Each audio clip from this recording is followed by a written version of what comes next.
चले जाना। तो नमस्ते एवरीवन, बीपीएस 133 में अपन आज इंपॉर्टेंट क्वेश्चंस को देखेंगे। ठीक है, और चैप्टर नंबर 1 और 2 को पढ़ेंगे। राइट, तो इससे पहले कि मैं आपको बता देता हूं कि एग्जाम में कहां से क्या सवाल बनता है। देखो, जो ब्लॉक नंबर 1 है, ब्लॉक नंबर 1, यहां से हर बार मैक्सिमम 2 सवाल आते हैं और मिनिमम 1 सवाल आता है। ठीक है, और 20 नंबर के आते हैं। राइट, तो अगर 2 सवाल यहां से बन जाते हैं तो 40 नंबर के सवाल आप यहां से अटेम्प्ट कर सकते हो। 40 नंबर के सवाल कौन कौन से बन सकते हैं? यूनिट नंबर 1 और यूनिट नंबर 2 में तुलनात्मक विश्लेषण, प्रकृति, क्षेत्र और उपयोगिता। ठीक है, इस उपयोगिता को भूलो। ठीक है, क्षेत्र को भी भूलो। और 20 नंबर का जो सवाल बनेगा वो क्या बनेगा कि तुलनात्मक राजनीति का विकास किस प्रकार से हुआ है। इसमें 6 पॉइंट दे रखे हैं टोटल। ठीक है, 6 पॉइंट दे रखे हैं, तो वो आपको याद करना है और उसके बारे में लिखना है कि सबसे पहले अरस्तु से स्टार्ट हुआ कहानी। ठीक है, उसके बाद में मैकियावेली, फिर उसके बाद में 18वीं और 19वीं शताब्दी, फिर 19वीं शताब्दी का अंत, फिर 20वीं शताब्दी का प्रारंभ। ऐसे करके यूनिट नंबर 1 से ये सवाल बनेगा, तुलनात्मक राजनीति का विकास। इस पर टिप्पणी लिखना, विस्तार से वर्णन करना होगा, 20 नंबर का सवाल, और 400 वर्ड्स में लिखना होगा। राइट, एक तो ये होगा 20 नंबर का सवाल। अब देखो, जो चैप्टर नंबर 2 है, यहां से आपको तुलनात्मक राजनीति विश्लेषण की विधियां, यानी कि अगर आपको दो देशों की राजनीति के बीच की तुलना करनी है तो कौन कौन से मेथड, कौन कौन से तरीके या कौन कौन सी विधियां अपनाई जाती है, ठीक है, उसका आपको लिखना है। तो टोटल 5 विधियां हैं इसमें, टोटल 5 विधियां हैं। एक तो है पहली प्रयोगात्मक विधि, एक्सपेरिमेंटल मेथड।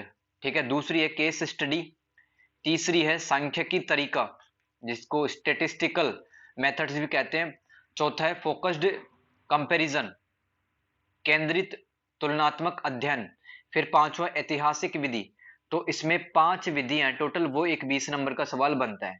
तो 20-20 नंबर के तो ये 2 सवाल हो गए, तो 40 नंबर के तो यहां से बन जाते हैं सवाल। ठीक है, जितनी बार मैंने मतलब देखा है, एनालिसिस किया है, यहां से 2 सवाल आते हैं 40 नंबर के। ठीक है, और कई बार एक ही आता है। राइट, अब आ जाओ यूनिट नंबर 3 में, सत्तावादी और लोकतांत्रिक शासन। सत्तावादी को आप अधिनायकवाद भी कहते हो। ठीक है, तो अधिनायकवादी शासन व्यवस्था की विशेषताएं बताएं, लोकतांत्रिक शासन तंत्र की विशेषताएं बताएं। ठीक है, ये रटना आपको। यूनिट नंबर 4 में आ जाओ, नागरिक और सैन्य शासन। ठीक है, यहां से 2 टाइप के सवाल बन सकते हैं, सैन्य शासन की विशेषताएं बताएं, और भारत और सैन्य शासन संबंध, इस पे टिप्पणी आ सकता है, और चीन और सैन्य शासन संबंध, यहां से भी ये 2 सवाल बनते हैं। ठीक है, तो ये भी होगा यूनिट नंबर 4। यूनिट नंबर 5 में क्या पढ़ना, संसदीय प्रणाली की विशेषताएं बताओ। उसी में गुण और दोष आ जाते हैं। अगर आपने चीजों को रटा नहीं है, समझा है, तो आप गुण दोष को अलग से रटने की जरूरत नहीं है।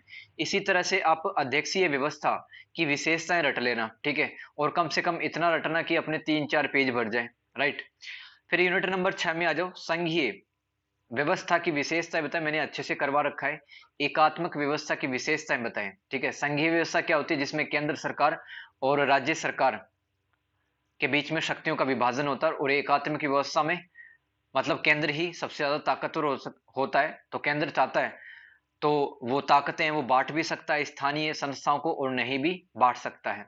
यूनिट नंबर 6 से ये 2 सवाल बन जाते हैं। 7 में आओ, राजनीतिक और दल व्यवस्था।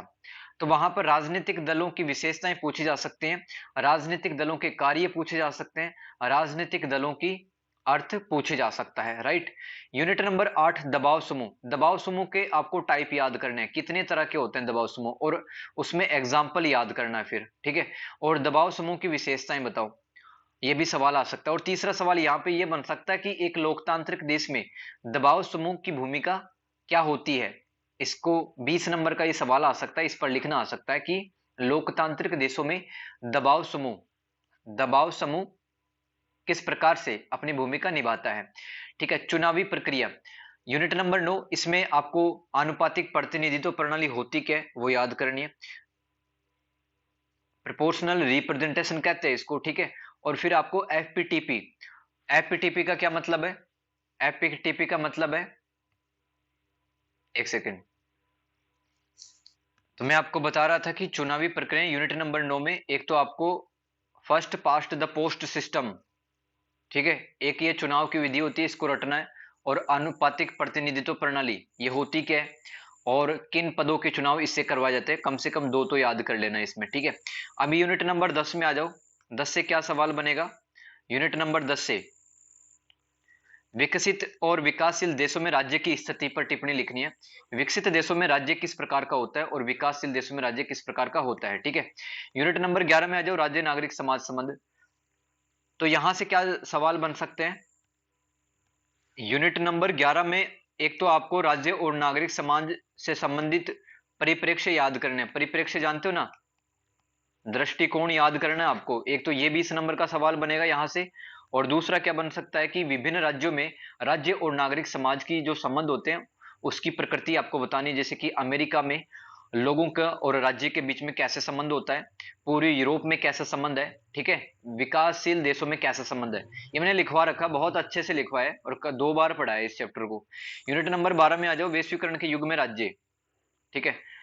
तो इस चैप्टर से क्या सवाल बन सकता है, लाते हैं।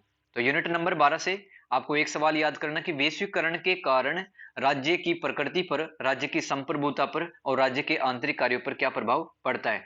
यूनिट नंबर 13 से क्या सवाल बनेगा कि वर्तमान समय में राज्य की संप्रभुता पर क्या प्रभाव पड़ रहा है, ठीक है। राज्य की प्रकृति पर तुलनात्मक बहस, यानी कि 16वीं और 17वीं शताब्दी का राज्य कैसा था, आज के टाइम पर राज्य कैसा है, तो आपको बीच की तुलना करनी है, ठीक है। तो बड़ा आसान सा है सब्जेक्ट, मैंने काफी हार्ड वर्क किया है, ठीक है, और आपको काफी पढ़ाया भी है।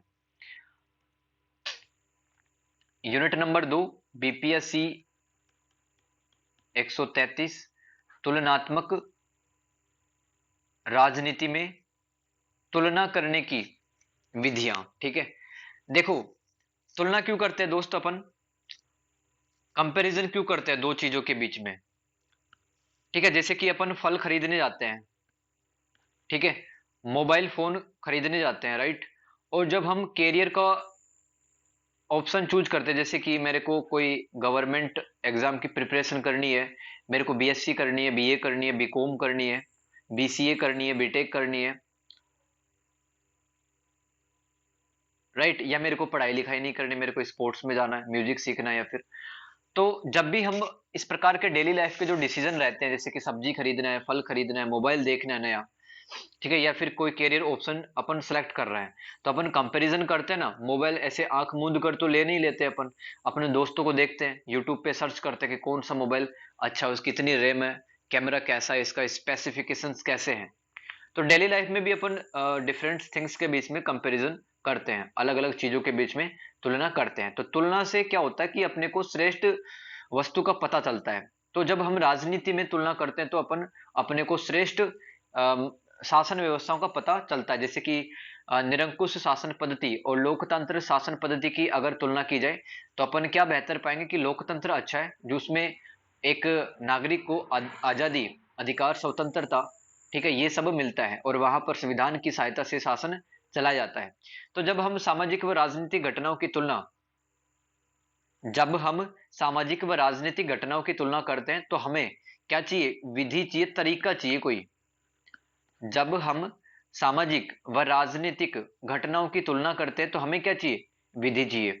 और विधियां भी अलग अलग तरीके की है, मेथड्स अलग अलग है, तुलना करने के तरीके भी अलग अलग है। तो हमें यह पता रहना चाहिए कि हम इस विधि का इस्तेमाल क्यों कर रहे हैं, इस तरीके का इस्तेमाल क्यों कर रहे हैं तुलना करने में, और यह विधि दूसरी विधि से कितनी अच्छी है, इसमें क्या कमी है, ठीक है। तो हमें तुलना करते टाइम जब हम विधि अपनाते हैं, तरीके अपनाते हैं, तो हमें यह भी पता रहता है कि इस तरीके के क्या लाभ है और क्या हानि है, ठीक है। तो इसमें आप ऐसे इंट्रोडक्शन लिख सकते हो, भूमिका ऐसे लिख सकते हो आप, राइट। अब इसका पहला पॉइंट देखते हैं अपन, एक्सपेरिमेंटल मेथड, और इसको हिंदी में मैं लिख देता हूं प्रायोगिक विधि। प्रायोगिक विधि पहला तरीका होता है तुलना करने का, प्रायोगिक विधि या फिर एक्सपेरिमेंटल मेथड, प्रायोगिक विधि। देखो इसमें अपने को क्या लिख के आना है, छोटे छोटे पॉइंट बना के लिख के आ जाना। प्रायोगिक विधि में अपन क्या करते हैं कि यह विधि, पहली बात तो ये सीमित रूप में अपनाई जाती है। इसमें दो चरों के बीच में तुलना की जाती है। चर क्या होते हैं? चरों को अपन कहते हैं वेरिएबल्स, जो वेरी करते हैं, वेरिएबल्स। जैसे किसी की जैसे कि आपने 10वीं क्लास में 8वीं क्लास में पढ़ा होगा कि माना x की आयु 10 वर्ष है, माना x की आयु 15 वर्ष है, ठीक है। ऐसे ही माना वायु की आयु 17 वर्ष है, ठीक है। माना वायु की आयु 23 वर्ष है। तो ये देखो x और y चर है ना, क्योंकि चरों के मान बदलते रहते हैं, चरों की वैल्यू है वो बदलती रहती है, ठीक है, समझ गए। तो इसमें दो चरों के मध्य संबंध स्थापित किया जाता है, ठीक है। दो चरों के मध्य संबंध स्थापित किया जाता है। जैसे कि मैं आपको कहूं कि दो शहर हैं, एक तो ए शहर है, एक बी शहर है, सिटी, दो सिटी है ए और बी। तो ए की जनसंख्या मतलब 2023 में कितनी है? 40 लाख है, ठीक है। और बी की जनसंख्या कितने लाख है? 25 लाख है। अब 10 साल के बाद में देखोगे तो एक शहर की जनसंख्या वो कितनी हो जाएगी? वो सपोज करो 48 लाख हो जाएगी, और बी शहर की जनसंख्या ये 31 लाख हो जाएगी। तो यहां पर ए और बी चर है, दोनों क्या है? वेरिएबल्स है, चर है, ठीक है। क्योंकि चरों की जो मान है, चरों का वैल्यू है वो बदल रहा है यहाँ पे, ठीक है। तो इसमें दो चरों के मध्य संबंध स्थापित किया जाता है। एक चर का प्रभाव दूसरे चर पर पड़ता है, ठीक है। दो चरों के मध्य, आपकी किताब में लिखा हुआ है कि दो चरों के मध्य काउजल रिलेशनशिप पाया जाता है, ठीक है। काउजल रिलेशनशिप का क्या मतलब है?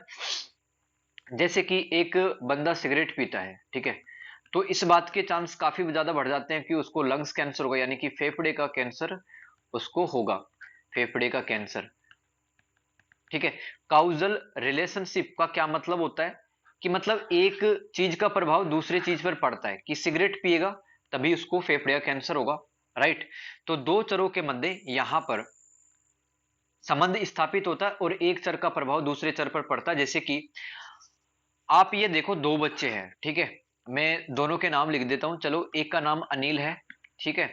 एक का नाम श्याम है, ठीक है, श्याम। अनिल क्या है? थोड़ा गरीब परिवार से है, राइट। और अनिल को मतलब कुछ लोगों के बीच में छोड़ दिया जाता जो कि अंग्रेजी बोलते हैं, ठीक है। तो अब क्या अनिल अच्छे से इंग्लिश बोल पाएगा? देखो, कोई व्यक्ति इंग्लिश कैसे बोल सकता है? पहली बात तो है उसकी सामाजिक पृष्ठभूमि, यानी कि उसका जो सोशल बैकग्राउंड है वो अच्छा होना चाहिए। मतलब उसके माँ बाप भी उसको इंग्लिश में कम्युनिकेट करें, उसकी सिस्टर भी, उसके जो ब्रदर्स वगैरह भी, उसका जो फ्रेंड सर्कल है वो इंग्लिश बोले, तभी तो ये बच्चा इंग्लिश बोल पाएगा। अभी ये बच्चा पढ़ा है शुरू से हिंदी मीडियम में, और इसका जो परिवार है, इसकी सामाजिक पृष्ठभूमि है और इसकी जो आर्थिक स्थिति है वो भी ऐसी नहीं है कि ये इंग्लिश की किताबें पढ़ सकता है, ये इंग्लिश सीख सकता है। तो ये बच्चा क्या करेगा यहाँ पे? मतलब ज्यादा इंग्लिश नहीं बोल पाएगा, ये मतलब हेजिटेट करेगा यहाँ पर, मतलब झिझकेगा इंग्लिश बोलने में, इसको थोड़ा सा लज्जा फील होगी, ठीक है। और जबकि श्याम है दोस्तों, काफी रिच फैमिली से आता है, ठीक है, और इंग्लिश मीडियम में इसने पढ़ाई लिखाई की है, इसका जो सोशल बैकग्राउंड है वो भी काफी ज्यादा अच्छा है। तो इसको अगर ऐसे ग्रुप के अंदर छोड़ दिया जाए, लार्ज ग्रुप के अंदर, एक बड़े समूह के अंदर छोड़ दिया जाए जो कि अंग्रेजी में बात करते हैं, तो मुझे बताओ क्या श्याम यहाँ पर अंग्रेजी में संवाद स्थापित कर पाएगा, हाँ या नहीं?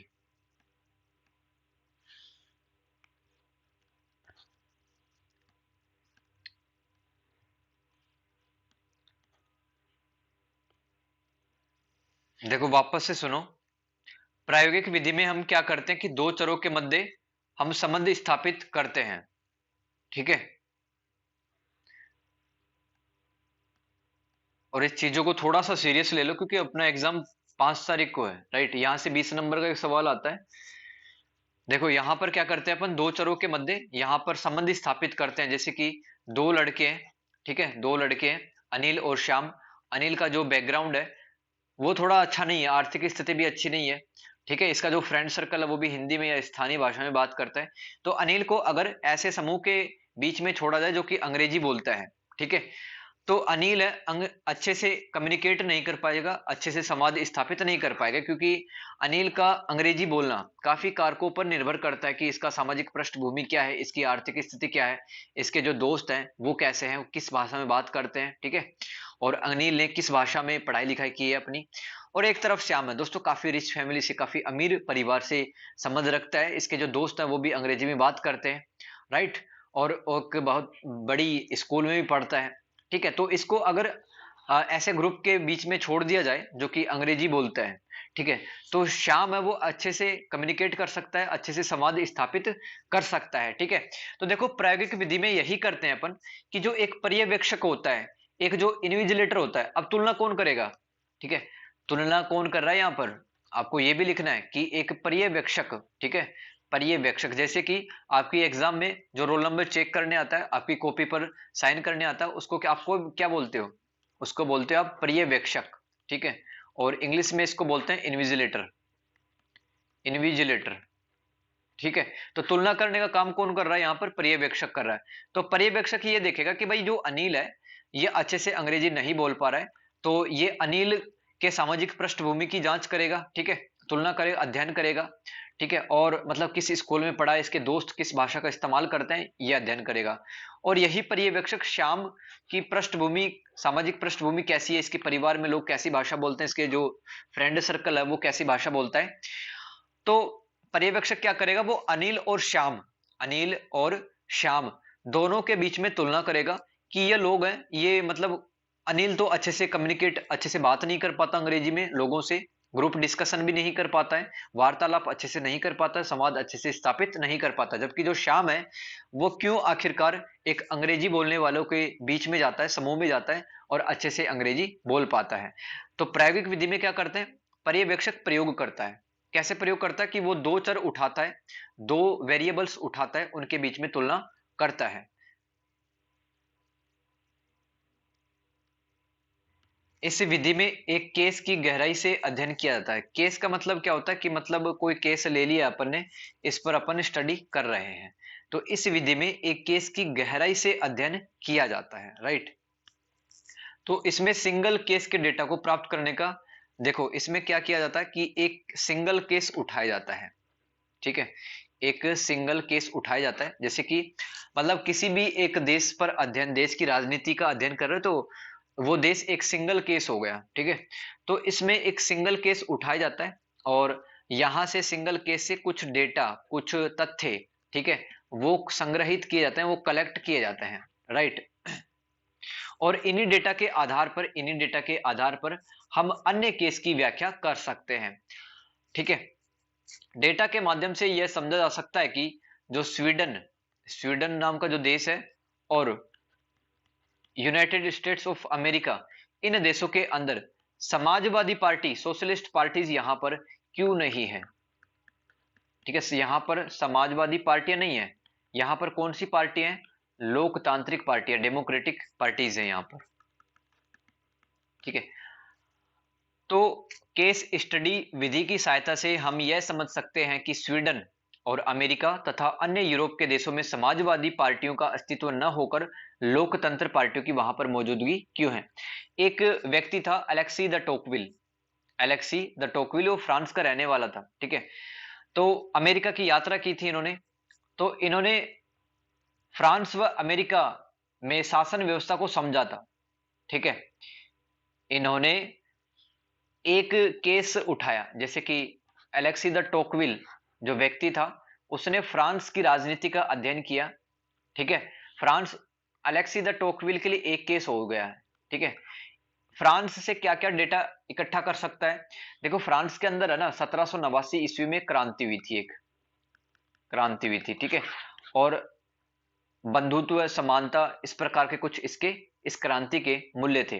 तो अलेक्सी द टोकविल ने फ्रांस को एक केस माना, ठीक है, और फ्रांस के लिए एक केस स्टडी किया। तो उसने 1789 में जो क्रांति घटित हुई थी वहां पर, तो इससे संबंधित उसने डेटा इकट्ठा किया और उसकी सहायता से उसने अमेरिकी क्रांति को समझने की कोशिश की है। तो मैं वही बोल रहा हूँ, केस स्टडी में अपन क्या करते हैं कि एक केस उठा लेते हैं, ठीक है, उस केस से रिलेटेड जो डेटा होते हैं उनको कलेक्ट कर लेते हैं और फिर उन डेटा की सहायता से हम अन्य देशों के अंदर की जो राजनीति है उसको समझने की कोशिश करते हैं, उसकी तुलना करते हैं अपन, ठीक है।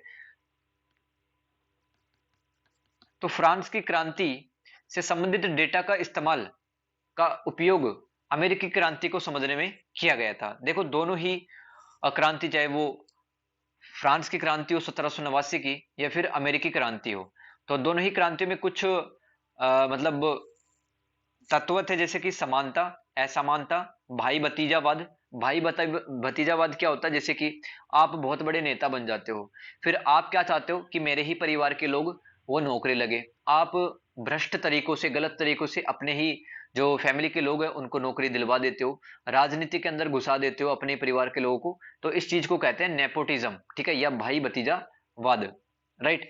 तो भाई भतीजावाद, समानता, असमानता, स्वतंत्रता, राजनीति, स्थिरता एवं अस्थिरता, व सामाजिक संरचना व सामाजिक परिवर्तन, ये कुछ तत्व थे अमेरिकी क्रांति और फ्रांस की क्रांति से। लेकिन दोस्तों फ्रांस में है ना एक अलग प्रकार की स्थिति थी।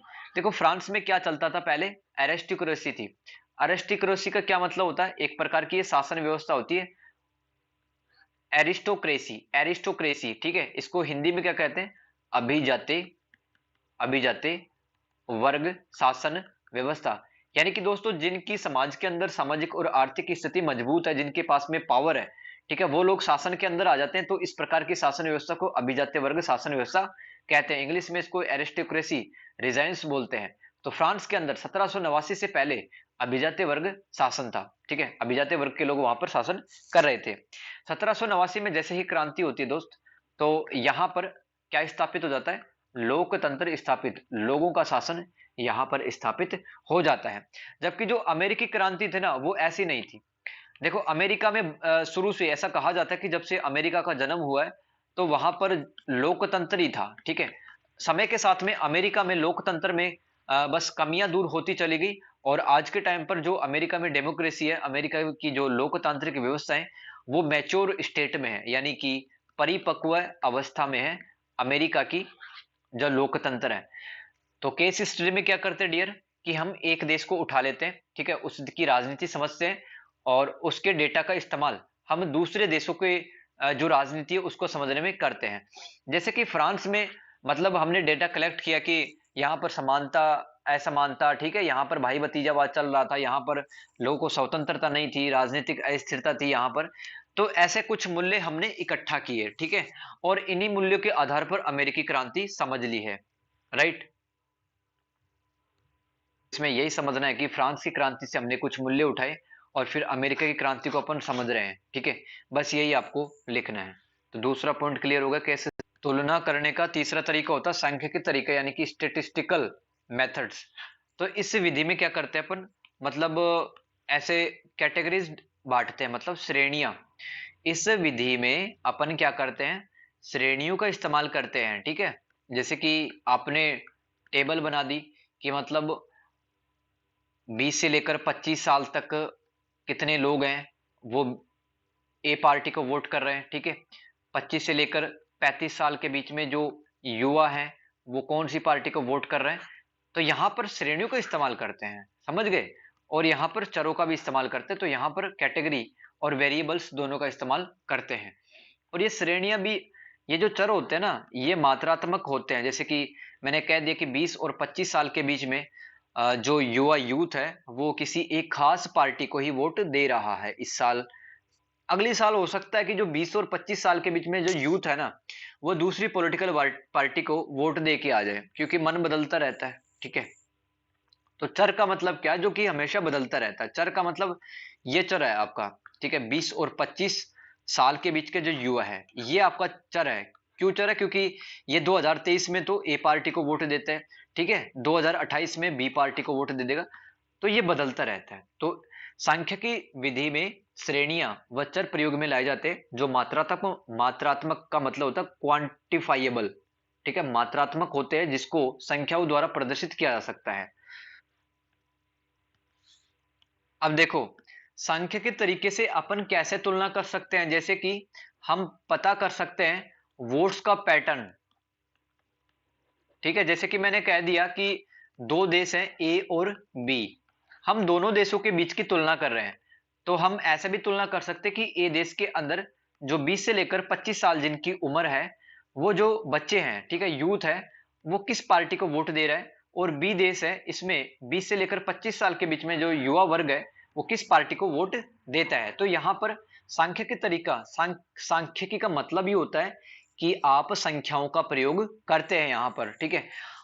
और वोटों का पैटर्न समझ सकते हैं अपन, सार्वजनिक खर्चा यानी कि पब्लिक एक्सपेंडिचर, सरकार है वो अपने लोगों पर कितना रुपया पैसा है वो खर्च कर रही है, जैसे कि योजनाएं बनाती है सरकार, कल्याणकारी कार्य करती है, स्कीम्स लाती है, प्रोजेक्ट लाती है, ठीक है, पॉलिसीज इंप्लीमेंट करती है, तो पैसा लगता है, हर चीज में पैसा लगता है, और पैसा भी अच्छा खासा लगता है यहाँ पे।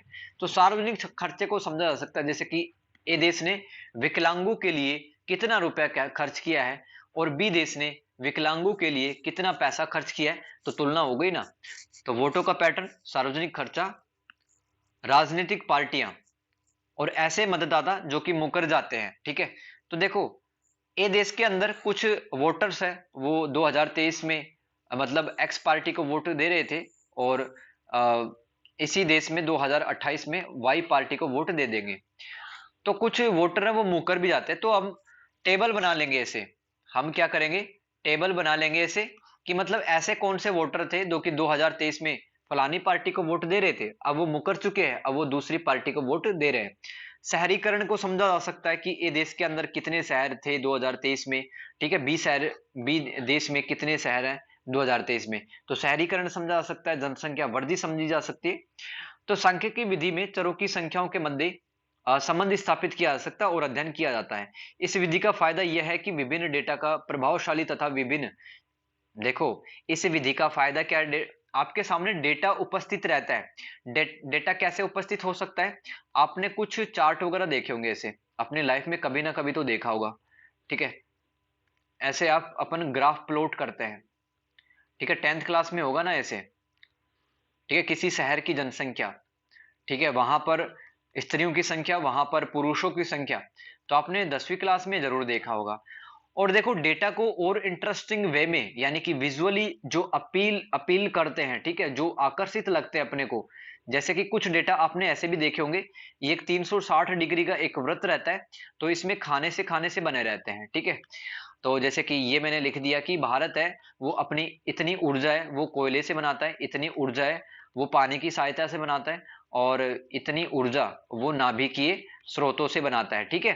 तो सांख्यिकी विधि में मतलब मजेदार बात क्या है, यहां पर तुलना कैसे की जाती है कि हम डेटा मतलब संख्या ले लेते हैं, चरों की संख्या ले लेते हैं, जैसे कि आपने कि दो देश के बीच में अगर तुलना करते हैं तो वहां पर आपने शहरों की संख्या देख ली है, वहां पर जनसंख्या देख ली है कितनी है, ठीक है, सार्वजनिक खर्चा देख लिया, वोटों का पैटर्न देख लिया। तो आप इस प्रकार से विजुअली जो अपील करते हैं, विजुअली अपन डेटा को मतलब प्रदर्शित कर सकते हैं। तो भविष्य की जो प्रवृत्ति है, मतलब आप फ्यूचर के ट्रेंड्स भी प्रेडिक्ट कर सकते हो, ठीक है। सांख्यिकी विधि का फायदा यह है कि आप भविष्य के अंदर मतलब कुछ प्रवृत्तियां की भविष्यवाणी कर सकते हो, जैसे कि आपको आपके सामने डेटा है कि 20 से लेकर 25 साल के बीच में जो यूथ है ना, वो इस फलानी पार्टी को वोट देता है, ठीक है। तो आप मतलब कुछ ना कुछ तो पता लगाओ कि यार ये पार्टी पॉपुलर क्यों है, जो 20 और 25 साल के जो लड़के और लड़कियां वो इसी पार्टी को क्यों वोट देते हैं, आखिर कुछ तो इंटरेस्टिंग होगा इस पार्टी के अंदर, ठीक है।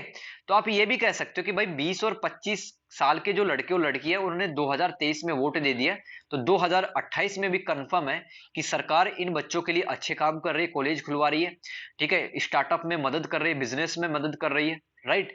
तो 2028 में भी ये जो 20 और 25 साल के जो यूथ है वो किस पार्टी को वोट देंगे, ए पार्टी को। आप भविष्य के जो ट्रेंड होते हैं, जो प्रवृत्ति होती है, उनको समझने के लिए आप सांख्यिकी विधि का इस्तेमाल कर सकते हो, ठीक है। और भी अपन समझ सकते हैं, लिख सकते हैं, क्योंकि एक 20 नंबर का अच्छा खासा सवाल रहेगा, तो आप इसके अंदर और लिख देना, जैसे कि हम विभिन्न आयु वर्गों तथा राजनीतिक पार्टियों के बीच में तथा राजनीतिक पार्टियों के बीच में ग्राफ बना सकते हैं, ठीक है, ग्राफ बना सकते हैं और समझ सकते हैं, ठीक है, कि ये आयु वर्ग का मतलब 20 से लेकर 30 साल तक है, वो किसको वोट कर रहा है। ठीक है, 30 साल से लेकर 35 साल के बीच में जो नागरिक है वो किस पार्टी को वोट देता है। तो संख्याओं के माध्यम से हम जान सकते हैं कि विभिन्न आयु वर्ग तथा धर्म के लोग तथा लिंग के लोग किस राजनीतिक पार्टी को वोट देने में इंटरेस्टेड है, इच्छुक है। देखो, देखा जाता है कि भारत के अंदर 25 साल से लेकर 30 साल के जो यूथ है ना, जो युवा वर्ग है, वो जिस भी पार्टी को वोट देता है वही पार्टी केंद्र सरकार में शासन स्थापित करती है, ऐसा देखा जाता है। तो ये एक बढ़िया डेटा हो गया ना। तो अगर दो देशों के बीच की तुलना कर रहे हो तो आप फिर ये कर सकते हो कि इस देश में जो युवा वर्ग है वो किसको वोट देता है, वहां पर उन्हीं की सरकार बनती है। ठीक है, तो भारत में क्या देखा गया कि 25 और 30 साल के बीच में जो लड़के और लड़की है वो जिस पार्टी को वोट देते हैं वही पार्टी है वो सरकार बनाती है।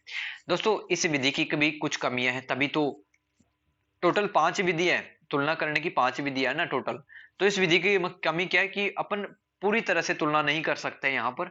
हमारे पास में कुछ डेटा रहते हैं, कुछ संख्याएं तो रहती हैं आपके पास में। ठीक है, आपको वो ये थोड़ी पता है कि ये जो 25 और 30 साल के बीच में जो युवा है ये एक पार्टी को वोट क्यों दे रहा है, यहाँ पर क्या कारण है। ठीक है, सरकार ने इनके लिए क्या किया, आपके सामने सिर्फ नंबर लिखा है यहाँ पर। ठीक है, तो नंबर की सहायता से बहुत ज्यादा इंफॉर्मेशन है वो हम नहीं जान सकते हैं। ठीक है, आगे पढ़ते हैं फोर्थ टाइप। ये फोर्थ टाइप होता है तुलना करने के लिए।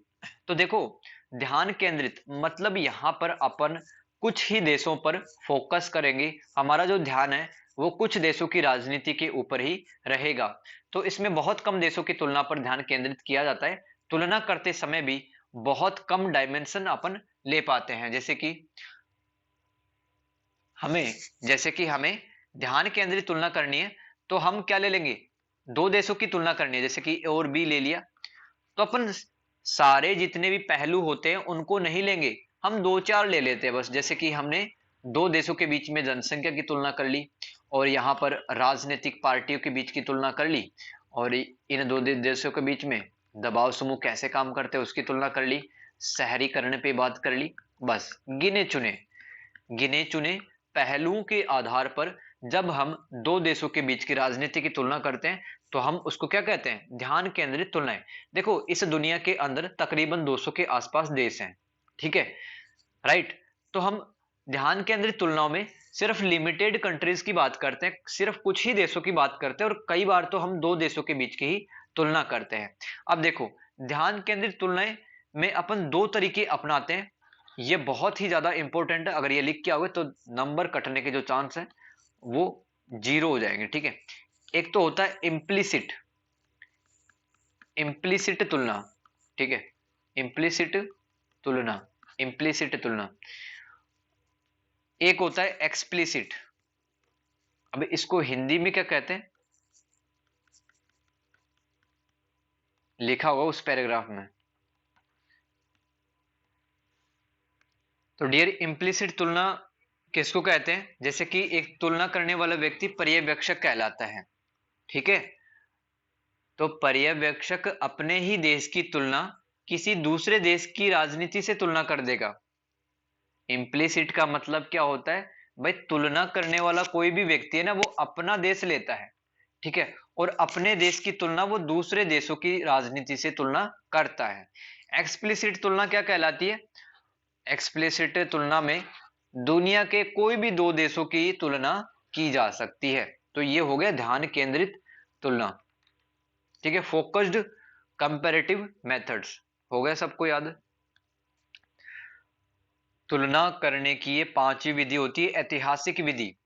तो नाम से ही पता चल रहा है कि इस विधि का ध्यान इस बात पर रहता है कि किसी देश के इतिहास में, किसी भी देश के इतिहास में सामाजिक, किसी भी देश के इतिहास में सामाजिक और राजनीतिक घटनाएं किस प्रकार से हुई हैं। ठीक है, दो देशों के बीच अगर तुलना करते हो तो आप उनके इतिहास में झांक के देखो कि इस देश के पास्ट में मतलब कोई सामाजिक क्रांति हुई है। जैसे कि रूस का इतिहास देखे तो रूस की क्रांति हो चुकी है, राइट। अमेरिका का इतिहास देखे तो 1765 के बाद में अमेरिकन क्रांति हुई थी। और अगर अपन फ्रांस की क्रांति देखें तो 1789 में फ्रांस की क्रांति हुई थी। तो यहाँ पर पास्ट में झांककर देखा जाता है, अतीत में झांककर तुलना की जाती है, ठीक है। तो एक विद्वान का नाम है थेडा स्कोपोल, ये नाम ध्यान रख लेना, ठीक है। थेडा स्कोपोल, इन्होंने तुलनात्मक ऐतिहासिक अध्ययन की दो कैटेगरीज बताई थी कि दो तरीके से अपन ऐतिहासिक विधि में तुलना कर सकते हैं। एक तो बताया था तुलनात्मक इतिहास, एक तो तुलनात्मक इतिहास, और एक बताया था तुलनात्मक ऐतिहासिक विश्लेषण, तुलनात्मक ऐतिहासिक विश्लेषण। थेडा स्कोपोल एक विद्वान थी, ठीक है। तो इन्होंने क्या कहा कि भाई ऐतिहासिक विधि में हम दो चीजों का ख्याल रखते हैं, एक तो तुलनात्मक इतिहास, तुलनात्मक इतिहास, ठीक है, और एक याद रखते हैं तुलनात्मक ऐतिहासिक विश्लेषण। अब ध्यान से समझते चले जाओ ये दोनों क्या चीज है। देखो, तुलनात्मक इतिहास में हम दो देशों की सभ्यताओं की तुलना करते हैं, हम दो देशों की सभ्यताओं सभ्यताओं की तुलना करते हैं, ठीक है। और दोस्तों इस कैटेगरी में यानी कि तुलनात्मक इतिहास में मतलब कुछ विद्वानों हैं, उन्होंने तुलना की थी। उनके नाम क्या क्या थे? चार्ल्स लुइस, चार्ल्स लुइस और टीली, ठीक है। इन व्यक्तियों ने अध्ययन किया था, इन व्यक्तियों ने तुलनात्मक इतिहास विधि से तुलना की थी दो देशों के बीच में। तुलनात्मक ऐतिहासिक विश्लेषण क्या है? किसी देश के भूतकाल में हुई कोई एक विशिष्ट घटना का यहां पर विश्लेषण किया जाता है। किसी भी कंट्री के अंदर अगर उसके भूतकाल में, अगर उसके पास्ट में कोई बहुत बड़ी घटना हुई है, तो उस घटना के आधार पर हम दो देशों के बीच की तुलना करते हैं। जैसे कि फ्रांस की क्रांति, चीन की क्रांति, रूस की क्रांति, इन क्रांतियों की तुलना कर दी, तो हम क्या इस्तेमाल कर रहे हैं यहां पर? तुलनात्मक ऐतिहासिक विश्लेषण, ठीक है। तो देखो, जैसे कि आप फ्रांस की क्रांति, अमेरिका की क्रांति, रूस की क्रांति, अगर इन तीनों रेवोल्यूशंस अथवा क्रांतियों के बीच में आप तुलना करते हैं, तो आप जान जाओगे क्या क्या समानताएं थी और क्या क्या असमानताएं थी इन क्रांतियों के बीच में। लेकिन दोस्तों, जैसा कि पांच विधियां हैं, पांच तरीके हैं तुलना करने के, तो हर विधि को क्रिटिसाइज किया जाता है, हर विधि की आलोचना की जाती है। ऐतिहासिक विधि की जो आलोचना ये किस आधार पर की जाती है समझते हैं, कि इसमें वैज्ञानिक दृष्टिकोण नहीं अपनाया जाता है। वैज्ञानिक दृष्टिकोण कि ये चीज क्यों हुई, ठीक है, इसका समाज पर क्या प्रभाव पड़ा, ठीक है, इस प्रकार से यहां पर बातें नहीं की जाती, यानी कि कार्य कारण संबंध नहीं समझे जाते हैं। तो ये हो गया पांचवा पॉइंट, ठीक है। तो चैप्टर नंबर 2 से ये 20 नंबर का एक सवाल बढ़िया सा बन जाता है। इसके अलावा दोस्तों चैप्टर 1 से क्या याद करना आपको, कि तुलनात्मक राजनीति का विकास क्रम। आई होप दोस्त आपको समझ में आएगा। तो चैप्टर नंबर 2 से ये एक 20 नंबर का इंपॉर्टेंट सवाल हमने डिस्कस कर लिया है।